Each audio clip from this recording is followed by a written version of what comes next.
because Life is Good typically runs out there.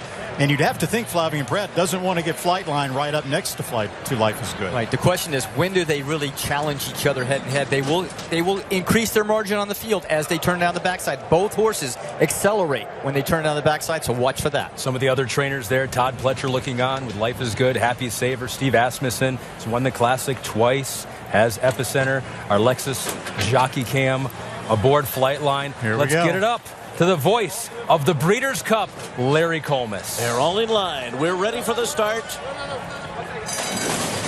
They're off in the 39th Breeders' Cup Classic. Flightline broke very well. Life is Good goes out to the early lead. Flightline will be second early on, and Hot Rod Charlie came out running in third. Epicenter is guided to the inside, then Olympiad, followed by Taba. Rich Strike is second last, and Happy Saver the trailer. And it is Life is Good and Flightline, and they're going at each other early on. That opening quarter mile was a quick one, 22.55 seconds. Life is Good is the leader. Flavien Prat keeps Flightline a length and 3/4 behind, running in second by a 5-length gap over Hot Rod Charlie in third. After that, Taba begins to move on the outside of Olympiad. Then comes Epicenter and Rich Strike. Happy Saver is the trailer. Let's check out this half mile. It's going to be quick. It was 45.47 seconds. Life is Good up the backstretch in front by 2. Flightline continues to sit second up the backstretch under a patient Flavien Prat, who just took a peek behind. They've opened up 9 lengths on the rest of the field. Hot Rod Charlie is next. Then it's Taba. So they make their way into the far turn. Life is Good by 2 over Flightline. And it's a long way back to the rest. Hot Rod Charlie is third at this point. And they're making their way around the far turn. And it is still Life is Good. He's got a 2-length lead. Flightline now beginning to move on the outside. Life is Good by a length. Flightline on the outside second. 8 back to Hot Rod Charlie. Then Taba to the outside. They're coming to the top of the stretch. Life is Good and Flightline hook up as they turn for home. And Flightline takes off.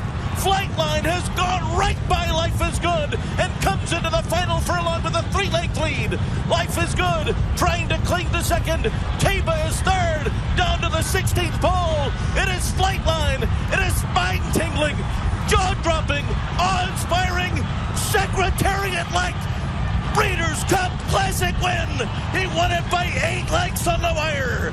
And that was Olympiad, followed by Taba, and Rich Strike was fourth. No doubt about how great he is. Flightline is awesome. How good is he? Simply the best. Terry Finley, one of the owners, West Point Thoroughbreds. He is trying. I think we've witnessed history here, guys. He's as good as everybody thought he was. He certainly lived up to the billing. Awesome performance. The first 3/4 of a mile, if this teletimer is right, 1:07.98 seconds. I kind of doubt that it was that fast, but I tell you what, Life is Good was rolling early, and Flightline was not only keeping up with him, he just looked him in the eye and said sayonara at the quarter pole. John Sadler, the trainer, he expected it. You never expect that, though, against that competition. So what'd you make of that duel? Life is Good and Flightline. I think it was what we expected. Yes. Irad Ortiz on Life is Good floated him out in the first turn. As he turned down the backside, both horses accelerated away from the field. I think Flavien Prat here, even though he's farther away now than he was at the top of the backstretch, is happy. Flightline is relaxed. I think he knows he can reel in Life is Good because Irad Ortiz is already kind of niggling on him just a little bit as they head into that far turn. Would we see the old Life is Good or the Life is Good we saw in the Woodward? We saw the old Life is Good, who really came to play. The question here now was how long could he hold off Flightline? And when Flightline was ready to roll, coming to the quarter pole, he just wore him down and then left him for dead. I mean, these are 2 really good horses. There's really good horses behind them. Look at the amount of links they've opened up on Taba, a horse that won the Santa Anita Derby in his second start, and Hot Rod Charlie. Olympiad. Look at this, and he just keeps opening up. You might have thought it was hyperbole. You might have thought it was premature. I thought it was perhaps premature to put him in the same category with a horse like Secretariat, but tell you what, this was awesome. That performance does it for you? Yeah, he's got it. He's definitely in the conversation. Flavien Prat aboard, winning his first Classic, is with Donna. Flavien, you've been on this horse every single start of his life. I've got to tell you, that was a jaw-dropping victory today. Were you surprised at all? I mean, listen, he has shown so much talent. We were expecting a great run from him. I thought it was one of the deepest field, but he was a whole pro. I mean, he broke sharp. There was a bit of my worry, that he never really breaks super sharp, and he broke really well. I was able to get myself in the clear. I was traveling well. He relaxed really well down the backside, and I felt like I was in control the whole race. There were never any anxious moments? No, once I broke well and I was where I want to be, I was in control. I mean, you never know what to expect. It's horse racing, and sometimes it doesn't happen the way you think it was going to be. But I was pretty much in control. Can't thank enough John Sadler, Juan Leva. He has done tremendous job. Juan Leva is the exercise rider who gets on him every day. Absolutely, yeah. As you could witness this week, he's a pretty tough to get up, and he has done a great job. And all the partners, just lucky man. Congratulations. Let this one soak in a little bit. Yeah. Let's go to Ahmed. All right, Donna, we were all watching what was happening at the front of the pack, of course, but at the back, Epicenter did pull up at the half-mile pole. He walked into the equine ambulance himself, so that is at least a good sign, but we will update you when we have more information. Let's get it now down to Nick. Well, I'm joined by three awestruck owners of Flightline. Terry Finley from West Point Thoroughbreds, Costa Ronasin, whose silks the horse ran, and Bill Farish, at whose Lane's End Farm this horse will eventually stand as a stallion. Costa, I'll come to you first. In all your years as a racehorse owner, and you've won this race before, try and describe how that is so different. The thing about this horse, he keeps stepping up to every challenge and just keep proving himself. And today, against the very best competition, on a new racetrack, on a new day with new weather, new competition, he made another step forward and just proved himself the best. And to make a great performance as he's cheered by the grandstand, Terry. What's going through your mind now as you see the reaction of this crowd to this very special horse?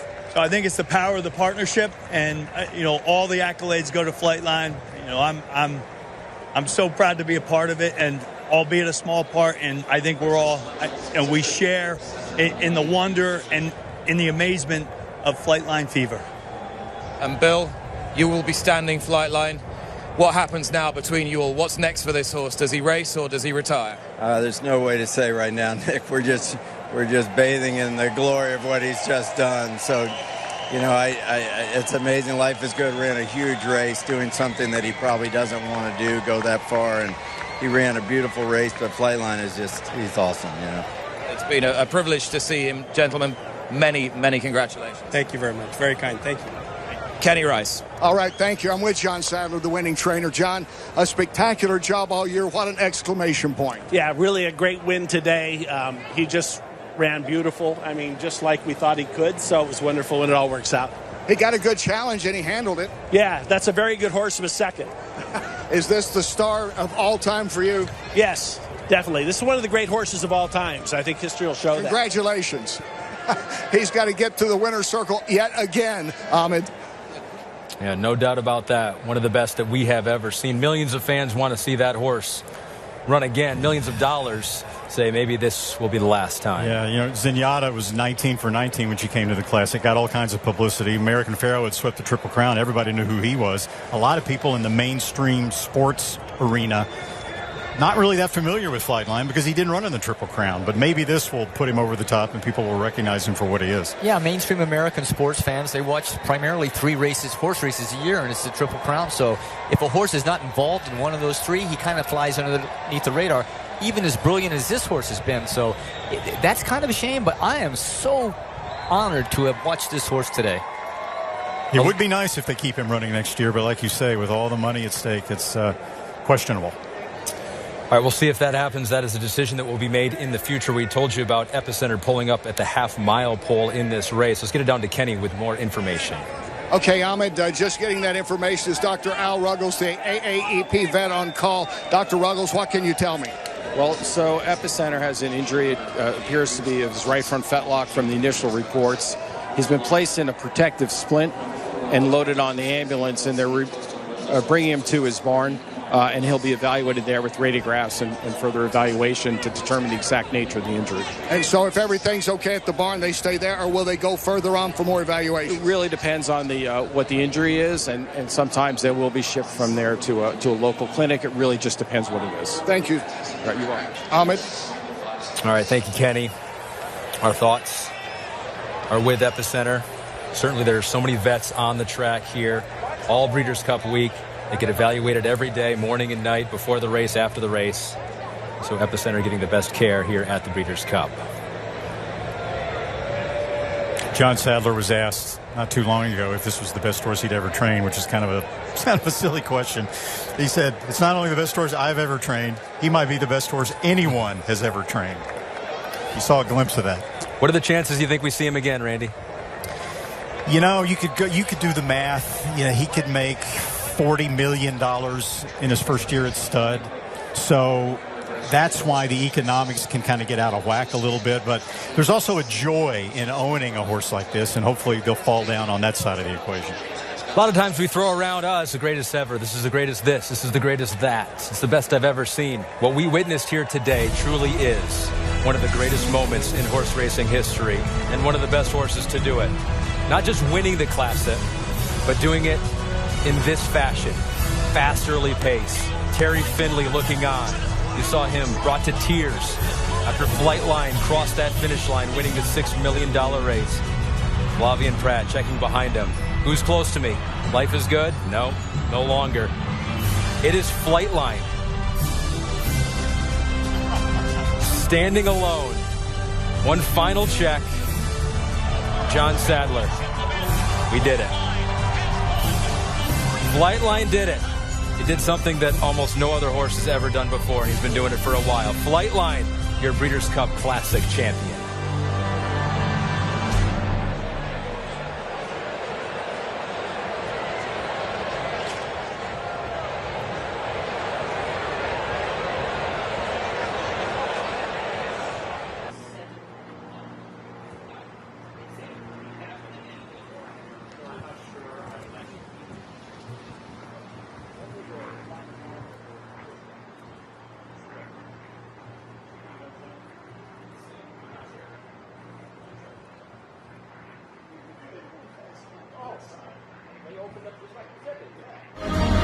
Steve Barnes